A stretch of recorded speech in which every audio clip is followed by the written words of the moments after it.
Cara, eu quero falar um pouco mais da sua consultoria financeira hoje, mas eu quero te perguntar uma coisa. O que é uma liberdade financeira para você? Excelente. E como a gente calcula que, poxa, hoje eu sou livre financeiramente? Como que eu chego nessa ideia de liberdade financeira? Legal. Eu gosto sempre de trazer dois conceitos. O primeiro é o liberdade financeira e o segundo é a independência financeira. Tá. Porque isso é até importante dizer que é um entendimento meu, tá? Não é nada que eu tô pegando de algum livro e tal. Até porque nessa trajetória eu acho que eu já teria até bagagem para criar os meus próprios termos. Mas enfim, liberdade financeira para mim é quando o cara ele já tá bem estabilizado financeiramente e ele consegue ele realizar os sonhos dele sem se descapitalizar, sem ficar ali fragilizado financeiramente. E aí eu falo de sonhos, por exemplo, como fazer uma viagem, comprar um carro que ele goste, enfim, isso é uma liberdade financeira. A independência financeira, na minha opinião, um pouco acima. É o camarada que, se ele quiser literalmente parar de trabalhar e viver apenas da renda que ele já construiu, dos investimentos, dos negócios, esse cara ele é um cara independente financeiramente. Ele não precisa de vender a hora dele para poder receber um pagamento, seja ele qual for, para poder sobreviver. Então, eu tenho esses dois conceitos. Como eu calculo isso? Tipo assim, sei lá, vamos lá, eu ganho X, eu ganho 4 mil. Como que eu faço para ser independente financeiro? Tem que calcular o quê? 2 vezes esse salário, 3, 4? Existe esse cálculo pra gente ser independente financeiro ou não? Ou basta só ter aquele salário lá e tá bom? Existem cálculos mais práticos, né, que seria tipo uma multiplicação e tal, mas consideram certas premissas. Como hoje eu tenho uma certificação financeira e inclusive sou especialista CFP, que é um planejamento financeiro internacional, sou como se fosse planejador financeiro internacional. Legal. Então hoje eu já tenho muito mais... Como é que eu vou te explicar? Hoje eu já consigo fazer um planejamento com muito mais detalhes. Mas praticamente, sim, se você pegar o seu custo de vida mensal e multiplicar por 300, isso é uma forma muito simplista de fazer, você já vai ter mais ou menos um valor que você precisa ter. Vou te dar um exemplo. O cara que quer receber lá no futuro uma renda de 5 mil reais. Tá. Ele multiplica esses 5 mil reais por 300. Então, fazendo a conta rápida, vai dar 1,5 milhão, por exemplo. E esse 1,5 milhão seria o valor que ele precisaria acumular, aí no tempo que ele conseguir, logicamente, para vir receber esses 5 mil reais, tá? Com segurança, todos os meses. Conseguindo reinvestir para cobrir a inflação. Aí já é uma outra questão, porque acontece, quando a gente faz o planejamento financeiro profissionalmente, né, que é justamente o alvo do CFP, a gente já considera apenas o ganho real. Tá? Tá. Entendeu? Entendi. Então, mas para esse caso aí que nós estamos falando, a gente considera uma rentabilidade muito conservadora, tá?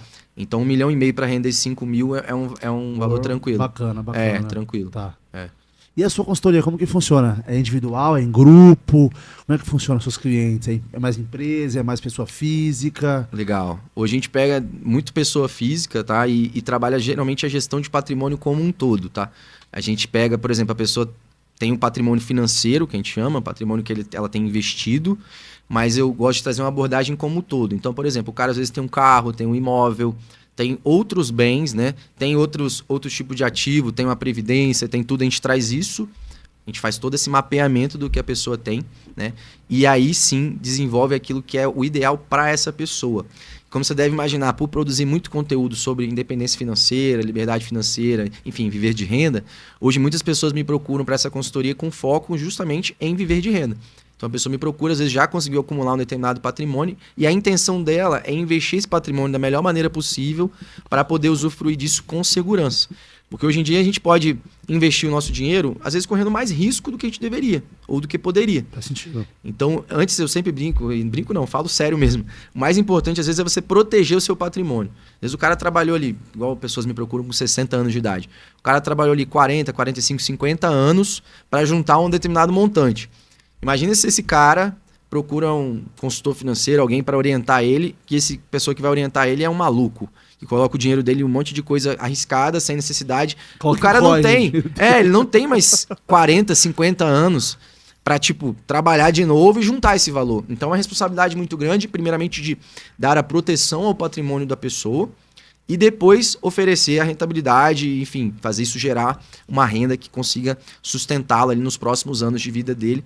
E isso até um determinado determinada idade. Por exemplo, pode ser 95 anos, pode ser 90, pode ser 100. Depende do que a gente quer incluir nesse planejamento financeiro. Com E isso é completo? Tipo assim, planejamento sucessório também? Você faz toda essa parte? Isso. Inclusive no bojo do CFP, que foi justamente a certificação que eu tirei, a gente estuda geralmente tudo isso aí, desde a parte de gestão de ativos, mas passa também pela gestão tributária, a gestão de risco, que é a parte de seguros. Tributária é muito importante, cara. Muito importante. No Brasil, então, né? Nem se fala, Vou te dar um cara. exemplo para você entender, e eu acho que para quem está nos acompanhando também. A gente está aí para ter uma possível mudança na parte do ITCMD, que é uma parte fundamental para a sucessão. Então, assim, quem geralmente deixa para fazer essa sucessão depois da morte, né, que essa sucessão acontecer, por exemplo, em inventário e tal, vai provavelmente pegar uma taxa de ITCMD maior do que quem às vezes está antecipando agora. Inclusive, isso tem sido um alvo de várias conversas, podcasts, enfim. As pessoas estão trazendo muito essa busca por esse conhecimento. E, recentemente, esse ano, eu fiz duas doações, né, de mãe para filho, justamente por isso. Os pais já estão doando em vida para aproveitar, às vezes, um ITCMD menor. Em vida? E faz sentido também, né? Aí muita gente vai falar, pô, mas já tá dando a herança, como é que é isso e tal? Mas na prática, cara, hoje em dia existem formas de você fazer isso sem, de fato, entregar já o patrimônio na mão do filho. Com segurança, né? A gente faz, por exemplo, com reserva de usufruto, que o pai continua usando ali o apartamento, o imóvel, entendeu? Até ele morrer, e aí, de fato, quando ele morre, esse usufruto cessa, porque ele morreu, e aí todo o patrimônio fica para o filho ou para a filha, né? Ou para os filhos como um todo. Então, existem já formas de fazer essa sucessão. Então, a parte tributária, ela se relaciona com essa parte sucessória. A gente está vivendo muito isso nesse momento. A parte de riscos é a parte de seguros que a gente fala. Então, eu era um cara, inclusive, é importante falar que antes de estudar e conhecer mais, eu era até certo ponto preconceituoso com seguros, enfim, seguro de vida e tal. Eu também era, sabia, cara? E hoje você não é mais, já mudou Não, um pouquinho. mudei a minha opinião. Pois é, isso mudou muito quando eu tava para ter meu filho, cara. Porque é até engraçado, eu tenho uma amiga muito querida que ela trabalha com seguros. E ela sempre me falava, Daniel, você tem que fazer um seguro, cara, você não sabe, o dia de amanhã. Aí eu falava, não, mas eu já tenho patrimônio, se acontecer alguma coisa eu tenho meu patrimônio, vai me segurar.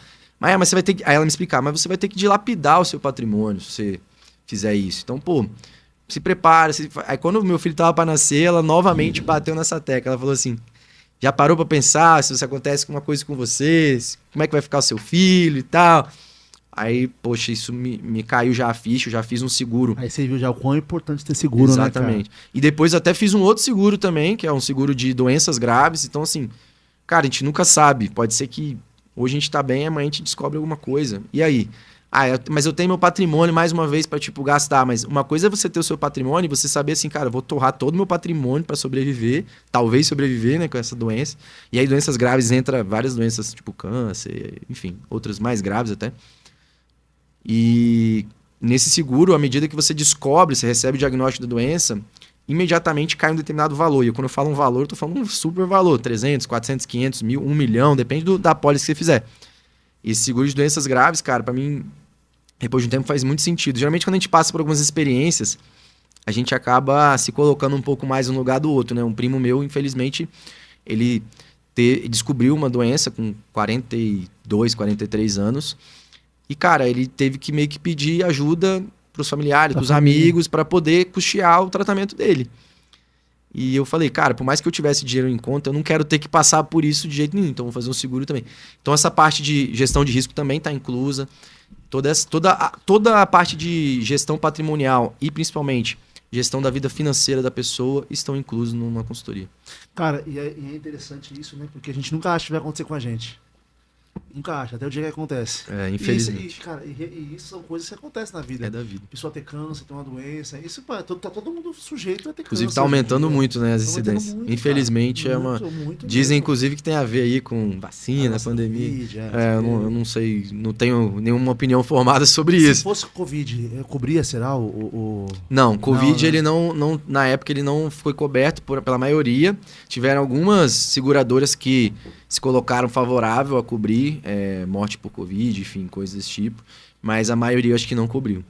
Cara, o Mário trabalhava em banco. Ele falou que teve uma época que teve uma senhora lá, enfim. O Mário morreu, enfim, não sei o quê. Fizeram o seguro, mas parece que o cara para ganhar a comissão do banco, enfim, não colocou seguro, acho que de acidente. Uma coisa assim, não acidente, só de morte normal. E o cara morreu de acidente. E ela foi lá pegar o seguro, não era, tinha segurado, não ganhou nada. Nossa, O cara cara. tinha morrido, quem é testemunha aqui. Então, e isso é importante, né, Aí cara? você vê a seriedade do trabalho, né, cara? Uma pessoa que precisa, né? A parte financeira, eu sempre falo. Mas banco tinha muitas Qual que é o coisas. órgão mais sensível das pessoas, né? É o bolso. É o bolso. Que não é o órgão. Mas essa é uma piada que a gente faz, mas, tipo, você perder um familiar querido, já tá num momento sensível ainda, tipo, não ter um recurso mínimo para sobreviver. Às vezes você tá com filhos, às vezes tem que tirar filho da escola, porque você perdeu ali aquela fonte de renda. Então são coisas meio que irreparáveis, sabe? Então é muito importante essa parte de planejamento, tanto na parte financeira, sucessória, de risco e tudo mais.